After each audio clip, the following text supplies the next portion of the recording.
Dear students of class 12th, welcome in SNS Maths class. So आइए हम लोग फिर मिलके मैथमेटिक्स को स्टडी करते हैं, कोई कॉन्सेप्ट मैथमेटिक्स का डिस्कस करते हैं क्लास 12 से रिलेटेड। और हम लोग अपने टॉपिक प्रोबेबिलिटी को कंटिन्यू कर रहे हैं। और ये हमारा जो वीडियो है इसमें हम लॉ ऑफ टोटल प्रोबेबिलिटी को डिस्कस करेंगे और ये लेक्चर नंबर 3 है। से ऑलरेडी फर्स्ट 2 लेक्चर्स में हम लोग कंडीशनल प्रोबेबिलिटी और इंडिपेंडेंट इवेंट को स्टडी कर चुके हैं। सो आज इस वीडियो में दैट मीन प्रोबेबिलिटी के लेक्चर 3 थर्ड वीडियो में हम लोग लॉ ऑफ टोटल प्रोबेबिलिटी को डिस्कस करेंगे। सो आइए स्ट्रेट फॉरवर्ड हम अपने टॉपिक पे चलते हैं और डिस्कस करते हैं कि what we mean by this law of total probability. साथ में क्या करेंगे हम लोग कि कुछ न्यूमेरिकल क्वेश्चंस करेंगे जो आर डी शर्मा की बुक से होगा, उससे रिलेटेड। मतलब हम इसमें जो एक्सरसाइज है आर डी शर्मा की 31.6, सो 31.6 एक्सरसाइज को भी एक तरह से उसका एनालिसिस करेंगे, उसके कुछ क्वेश्चंस को भी यहाँ पर सॉल्व करेंगे। वो exercise law of total probability से रिलेटेड है। सो आइए स्टार्ट करते हैं कि what is this law of total probability. Suppose कोई सैंपल स्पेस एस है, दैट मीन एक एक्सपेरिमेंट है जिसके रिलेटेड कोई सैंपल स्पेस एस है और शेयर ये हमारा एक सपोज एक सैंपल स्पेस था जो किसी एक्सपेरिमेंट से रिलेटेड है, किसी एक्सपेरिमेंट से एसोसिएटेड है। Now let us assume that कि E1, E2, E3 be n mutually exclusive events associated with a random experiment। यानी वो जो रैंडम एक्सपेरिमेंट था जिसका सैंपल स्पेस S है उसी से एसोसिएटेड E1, E2, E3 ये म्यूचुअली एक्सक्लूसिव एग्जॉस्टिव भी कहिए इवेंट्स है। सो अगर कोई एक और इवेंट A ऐसा होता है, if A is any event which occurs either with E1 और E2, यानी A है इट इज। अब ये इवेंट A हो गया, यानी हम यहाँ ये कह रहे हैं कि सैंपल स्पेस से रिलेटेड, जैसे ये हमारा इवेंट E1 है, ये पोर्शन E1 को रिप्रेजेंट कर रहा है, ये E2 को रिप्रेजेंट कर रहा है, सपोज ये E3 को रिप्रेजेंट कर रहा है। सिमिलरली ये अगर En को रिप्रेजेंट कर रहा है और ये एक इवेंट हमारा A हो गया, दैट मीन ये जो पोर्शन है ना ये रिप्रेजेंट करेगा A इंटरसेक्शन E1 को। ऐसे ये हो जाएगा A इंटरसेक्शन E2, ये रिप्रेजेंट कर रहा है A intersection E3। Similarly A intersection En को ये लास्ट वाला पोर्शन रिप्रेजेंट करे। दैट मीन A की अकरेंस वो E1 के साथ भी हो सकती है, E2 के साथ भी हो सकती है, E3 के साथ भी हो सकती है। इन दैट केस हम ये बोलेंगे कि A के अकरेंस की जो प्रोबेबिलिटी है वो इक्वल हो जाएगा PE1 P A। It is known that E1 occurred, that mean A की कंडीशनल प्रोबेबिलिटी E1 के साथ प्लस PE2 A की कंडीशनल प्रोबेबिलिटी E2 के साथ प्लस एंड सो ऑन, इसे एक एक करके लेंगे और PEN एंड A की कंडीशनल प्रोबेबिलिटी EN के साथ। इसको ना ऐसे एग्जांपल से समझ सकते हैं। एक छोटा सा एग्जांपल लेते हैं। सपोज एक बैग है हमारे पास, A बैग है और एक बैग B है। हाँ, अभी उसमें दोनों में कुछ डिफरेंट कलर के बॉल हैं। अब हमने क्या किया, पहले बैग से एक बॉल को ड्रॉ करके सेकंड में पुट कर दिया। नाउ अब हम क्या करते हैं कि एक बॉल ड्रॉ करते हैं और उसके हम सपोज सेकंड बैग पे होने की या फर्स्ट बैग से होने की प्रोबेबिलिटी कैलकुलेट कर रहे हैं। तो जो हमने जब हमने बॉल ड्रॉ किया था फर्स्ट में, वो बैग 1 से भी हो सकता है, बैग 2 से भी हो सकता है। तो वहां E1 E2 उसी को रिप्रेजेंट करेंगे, बैग 1 और बैग 2 को। अब जब हम पे A बाई E1 बोलते हैं, दैट मीन उस कलर के बॉल के ड्रॉ करने की प्रोबेबिलिटी कैलकुलेट कर रहे हैं। अगर ये हमें पता है कि E1 जो मतलब E1 वाला यानी फर्स्ट बैग से बॉल का ट्रांसफर हुआ था। अच्छा, अभी न्यूमेरिकल क्वेश्चंस पे आएंगे तो और क्लैरिटी आएगी इस थ्योरम से रिलेटेड और ये जो हमने लिखा इससे रिलेटेड। सेकेंड, ये बहुत ही सिंपल सा रूल है कि जब हम A की प्रोबेबिलिटी कैलकुलेट करेंगे तो ऐसा हो सकता है ना कि A की अक्रेंस E1 के साथ है तो E1 की अक्रेंस और A की अक्रेंस P के साथ। और क्या हो सकता है, E2 की अक्रेंस है और A की अक्रेंस E2 के साथ है। और क्या हो सकता है, E3 की अक्रेंस और A की अक्रेंस E की, मतलब अगर E1 अक्कर्ड होगा, अगर E1 is happening then A E1 के साथ अकरेंस होगी उसकी। सिमिलरली अगर E2 हैपेंड है, अगर E2 वहां पर हो रहा है तब A की अकरेंस E2 के साथ होगी एंड सो ऑन। आइए इसको प्रूफ भी देख लें कि हम ये कैसे क्यों कह रहे हैं कि PA is equal to P1 P2 and so on. Now see again, क्योंकि ये सारे इवेंट सैंपल स्पेस S से रिलेटेड थे तो हम ये बोल सकते हैं कि S को हम लिख सकते हैं ना E1 union E2 union E3 and so on union En, क्योंकि E1 E2 E3 are an mutually exclusive exhaustive events, तो इनका यूनियन जो है वो सैंपल स्पेस के इक्वल हो जाएगा, नंबर वन। अभी A जो है यहां देखते हैं, सी ये A क्या है, A को हम ऐसे लिख सकते हैं क्या कि A जो है वो A intersection E1 then union ले ले A इंटरसेक्शन E2 यूनियन ले ले A intersection E3 and so on, union ले लेंगे A का इंटरसेक्शन En के साथ। भाई A यही तो है ना, ये first portion, second portion, third portion and so on, A इन सब का यूनियन ही तो है, तो हमने उस फॉर्म में लिख दिया। Now we know a result, हमें एक रिजल्ट ऑलरेडी हम मल्टीप्लिकेशन थ्योरम से ये जानते हैं कि P A इंटरसेक्शन E को हम लोग लिख सकते हैं PE PA बाय E, है ना, वी नो दिस ना, सिंस वी नो दिस, ये रिजल्ट हमें पता है बाय यूजिंग मल्टीप्लिकेशन थ्योरम। तो यहां पर A इंटरसेक्शन E1 को हम लिख सकते हैं ना PE1 P conditional probability of A with E1, ऐसे ही सेकंड को लिख सकते हैं E2 P A conditional probability of A with E2 and so on, ऐसे लास्ट हो जाएगा PEN P conditional probability of A with En। यही तो रिजल्ट लिख रहे थे हम, है ना, ये तो एक सिंपल सा रिजल्ट था हमारा।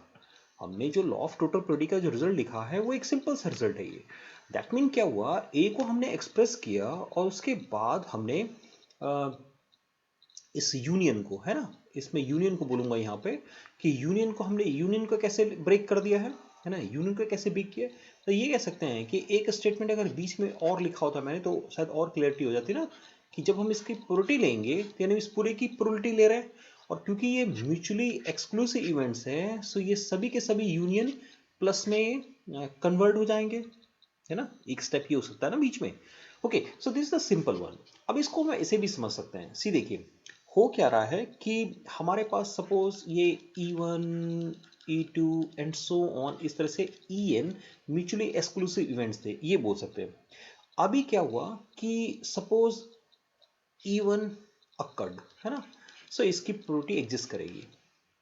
अब अगर E1 होगा तो फिर A की अकरेंस E1 के साथ होनी चाहिए, और क्या हो सकता है E2 की अकरेंस हो सकती है, तो E2 की प्रोबेबिलिटी, और क्या हो सकता है फिर वो A जो है वो E2 के साथ उसकी अकरेंस हो सकती है। ऐसे ही अगर En की अकरेंस होती है तो उसकी प्रोबेबिलिटी PEN होगी, और देन A की अकरेंस En के साथ हो सकती है। सो इसी रिजल्ट को हम लॉ ऑफ टोटल प्रोबेबिलिटी बोल रहे हैं।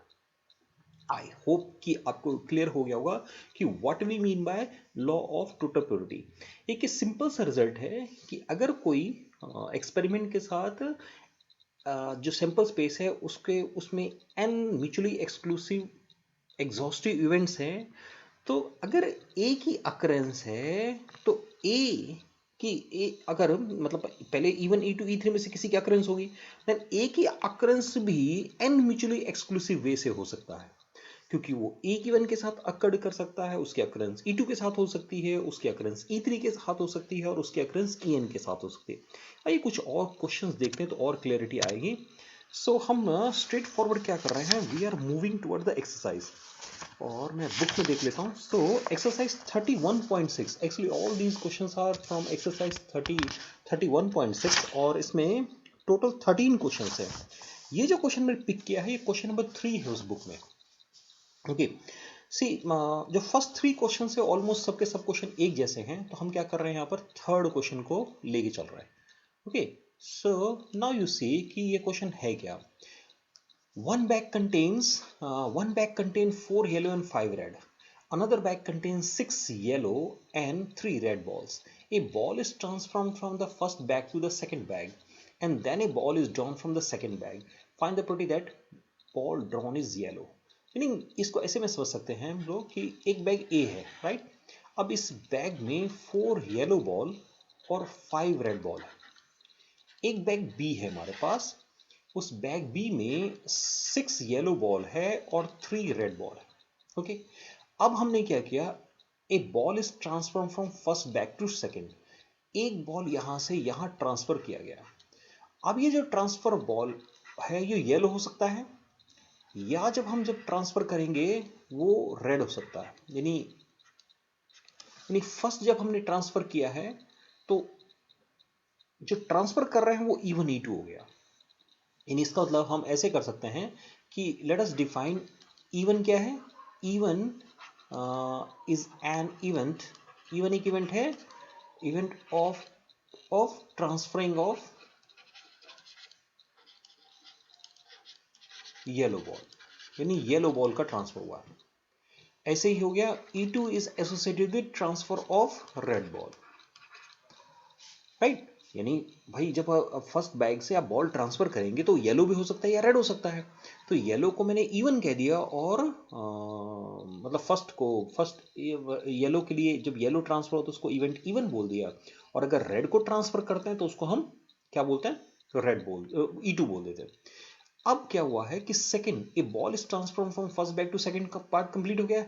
Then a ball is drawn from the second bag. अब इससे एक बॉल ड्रॉ हुआ है ना, सो वो हमारा इवेंट ए हो जाएगा, वो येलो होना चाहिए. So that mean now a yellow ball is drawn from bag A. So A is the event of drawing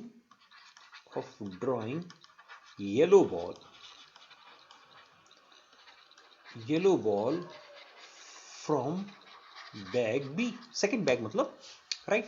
अब हमें ये पी ए ही कैलकुलेट करनी है. Okay, P A. सो क्या करेंगे, पहले हमने क्या किया, हम ये ऐसे बोलेंगे ना कि येलो बॉल हमने ट्रांसफर किया किससे, P A, total of property लिख रहे हैं. हमने येलो बॉल ट्रांसफर किया और हमने सेकेंड बैग से येलो बॉल ही ड्रॉ किया. अब यहां देखना है, यहां इवन क्यों लिख रहे हैं, क्योंकि इवेंट इवन है ना, येलो ट्रांसफर हुआ है, देन रेड ट्रांसफर हुआ है और हम येलो बॉल सेकंड से ड्रॉ कर रहे हैं. ओके, अब इनको पहले कैलकुलेट कर लें. जैसे what will be P even क्या होगा, क्या कर रहे हैं, येलो बॉल ट्रांसफर, तो एक येलो बॉल के ट्रांसफर होने की प्रोबेबिलिटी कितनी होगी, 4/9. सिंस यार 4 येलो बॉल्स आर देयर ना, तो एक येलो बॉल ट्रांसफर होगा, येलो के फेवर में 4 है, टोटल 9 है. ऐसे ही अगर हम रेड बॉल को ट्रांसफर करते हैं तो रेड 5 है, तो 5/9 हो जाएगा.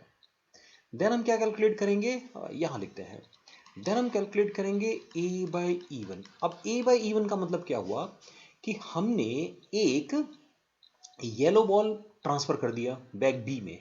अब बैग बी से हम एक येलो बॉल ड्रॉ कर रहे हैं. सो क्योंकि एक बॉल हमने ट्रांसफर करके बी में पुट कर दिया, तो अब बी में कितने बॉल हो गए, 7 बॉल हो गया भाई. 6 पहले से येलो थे, एक येलो हमने और डाल दिया उसमें, टोटल कितना हो गया, टोटल बढ़कर 10 हो गया. ठीक है, ऐसे ही अगर P A by E two लिखेंगे तो ए बाई ई टू का मतलब क्या हुआ, हमने रेड ट्रांसफर किया तो रेड अब इसमें 4 हो गए, और हम येलो ड्रॉ कर रहे हैं तो येलो तो 6 ही है, टोटल 10 हो जाएगा. अब यहां पर वैल्यूज पुट कर दीजिए, P E one 4/9, P E two 5/9, P ये पी ए बाई इवन ना, ए बाई इवन 7/10 है, अभी गड़बड़ होने लगा था, और ये हो जाएगा पी ई टू 5/9 और ए बाई ई टू 6/10. मैं सीधे 90 एलसीएम ले लेता हूँ, यहाँ 10 9 जा 10 9 जा तो कैलकुलेशन हो जाएगा, 7 4 जा 28 और 5 6 जा 30. So it is 58/90. 2 से 29, 2 से 45. सो 29/45 आंसर हो जाएगा. ये हमारा आर डी शर्मा बुक का क्वेश्चन नंबर हमने 3 सॉल्व किया है, राइट ना. ये हमने ये 2002 का क्वेश्चन है और ये हमारा क्वेश्चन नंबर 3 है. आई होप कि क्वेश्चन क्लियर होगा. चलिए और क्वेश्चन करते हैं तो और क्लियरिटी आएगी. Here we are another one. ये एक नेक्स्ट क्वेश्चन ले रहे हैं और ये हमारा क्वेश्चन नंबर 4 है। ये एनसीईआरटी एग्जाम्पलर का भी क्वेश्चन है और साथ में ये हमारा क्वेश्चन नंबर 4 भी है, एक्सरसाइज 31.6 जो आर डी शर्मा बुक की है। ओके, इस क्वेश्चन को देखते हैं। ए बैग कंटेन 3 वाइट, है ना, एंड 2 ब्लैक। चलो इसमें वैसे पहले को हम ए मान लेते हैं। इसमें क्या हो गया, इसमें 3 वाइट बॉल है और 2 ब्लैक बॉल है। And another bag contain 2 white 4 black. दूसरा एक बैग है जिसके अंदर 2 वाइट एंड 4 ब्लैक बॉल्स है। One bag is chosen. अब इन दोनों में से कोई एक बैग चूज करते हैं। From the selected bag one ball is drawn, find the probability that the ball drawn is white. इसका मतलब क्या हुआ, अब इस क्वेश्चन को कैसे डिफाइन करेंगे। सी, जब हम बैग को सिलेक्ट करने जाएंगे तो वो फर्स्ट हो सकता है या सेकंड हो सकता है। सो इवन एक इवेंट हो गया, let E one be the event that bag A is selected, और फर्स्ट है ना, बैग ए इज सिलेक्टेड, जो फर्स्ट वाला है मैंने उसका नाम रख दिया है। ऐसे ही E2 हो गया, that bag B is selected. Second bag के सिलेक्ट होने को हमने E2 बोल दिया। और ए क्या है, drawing a white ball, let A be the event of drawing a white ball. अब जब हम पी ए लिखेंगे, that mean ball, white ball draw होने की probability.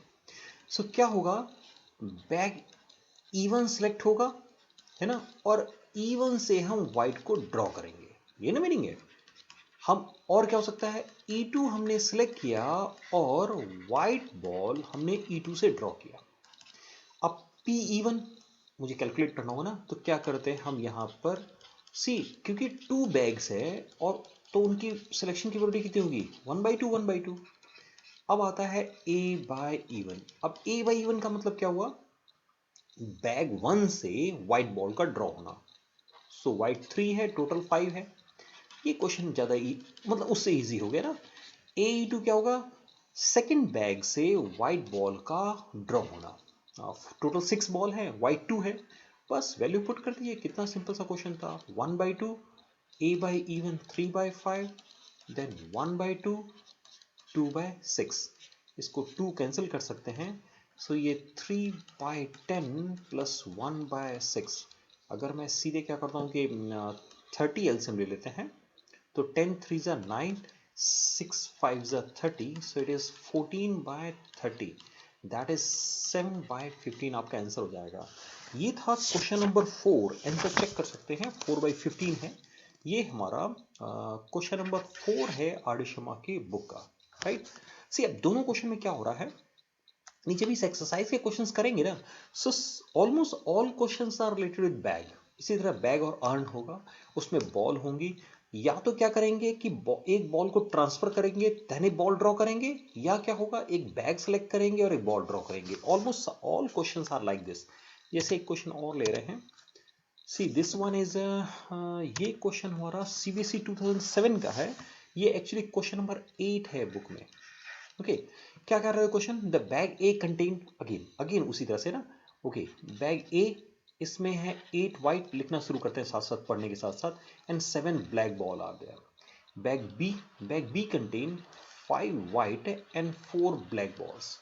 One ball is randomly picked from bag A and mix up with the ball in bag B। एक ball हमने bag से इसमें क्या किया, इसमें पुट कर दिया। तो अब जब पुट करने जाएंगे तो वो व्हाइट हो सकता है, या जब हम पुट करने जाएंगे तो वो ब्लैक हो सकता है। यानी है बैग ए से हमने एक बॉल ड्रॉ किया, है ना। सो इसका मतलब इवन E2 ऐसे लिखेंगे, यहां से लिखना शुरू करते हैं। लेट इवन, इवन क्या इवेंट हो गया, even be the event that white ball is transferred, white ball is picked and transfer, है ना। उसको दूसरे में पुट कर दिया। ऐसे E2 क्या हो गया, that black ball is picked and transferred to the second bag. Then a ball is randomly drawn out of it. That means second bag से हमने एक बॉल को ड्रॉ किया है और वो A क्या है, white ball. Let A be the probability that white ball is drawn from bag B. White ball is drawn from bag B. अभी क्या करते हैं, पहले हम क्या करते हैं, पी इवन कैलकुलेट करते हैं। इवन का मतलब हमने वाइट बॉल को ट्रांसफर किया, तो टोटल 8 वाइट है और टोटल बॉल 15 है। P2 हो जाएगा, हमने ब्लैक बॉल को ट्रांसफर किया, 7 ब्लैक बॉल है, टोटल 15 है, राइट। सो अब हम, क्योंकि फॉर्मूले में पता है मैं हमें क्या करना है, ए बाई इवन कैलकुलेट करना है। ए बाई इवन का मतलब हमने वाइट बॉल ट्रांसफर किया था बैग ए से और बी से वाइट ही ड्रॉ किया है, तो बी में टोटल वाइट कितने हो गए, 6। भाई एक ट्रांसफर हुआ तो एक ज़्यादा हो जाएगा ना, और टोटल 10 है। ए बाई ई टू का मतलब क्या हो गया, हमने ब्लैक बॉल को बैग ए से बी में ट्रांसफर किया है ना, और वाइट हमने ड्रॉ किया है, तो वाइट तो 5 है, टोटल अगेन 10 हो जाएगा। नाउ सिंपली क्या करेंगे, पी ए का फॉर्मूला लिखेंगे और वैल्यू पुट करेंगे। मैं वैल्यू पुट कर देता हूँ, 8/15 इंटू 6/10 प्लस 7/15 इंटू 5/10। क्या करते हैं, 150 एलसीएम लेते हैं सीधे, सो 8 6 48 और 7 35, तो ये कितना हो जाएगा, 83 हो जाएगा। चेक कर लेना, 5 3 8 एंड 5 13 और 4 3 7 और 8, यस 83/150 हमारा आंसर हो गया। सी एक जैसे क्वेश्चन है, पूरी एक्सरसाइज में ऑलमोस्ट सारे क्वेश्चन एक ही हैं, तो मैंने एक क्वेश्चन और सिलेक्ट कर लेता हूँ मैं। ये हमारा लास्ट क्वेश्चन है, that mean question number, yes now we are moving towards question number 13। ये मैंने लास्ट क्वेश्चन एक सेलेक्ट किया है, एनसीईआरटी एग्जाम्पल का भी क्वेश्चन है ये, और ये सीबीएसई 2015 में भी क्वेश्चन आया था। इस क्वेश्चन में क्या कर रहा है, now we have three machines E1 E2 E3 in a certain factory produces, that mean ये क्वेश्चन कैसा हो गया, we have three machines E1 E2 and E3। अब E1 से 50% टोटल का, 25% और E3 से 25% respectively of the total daily output of electric bulbs. जो भी इलेक्ट्रिक बल्ब्स मतलब प्रोड्यूस होते हैं, सो E1 मशीन से 50%, E2 मशीन से 25% और E3 मशीन से 25%। It is known that 4% of the tubes produce one each of machine E1 and E2 are defective. E1 से अगर हम प्रोड्यूस कर रहे हैं तो E1 में से 4% डिफेक्टिव है, E2 से भी 4% डिफेक्टिव है, क्वेश्चन कह रहा है। लेकिन जब E3 से आते हैं तो 5% डिफेक्टिव है, and that of 5% of those produce on E3 ना are defective. Now, if one bulb actually is picked up at random from a day's production, calculated it is defective. That means now A or A be the event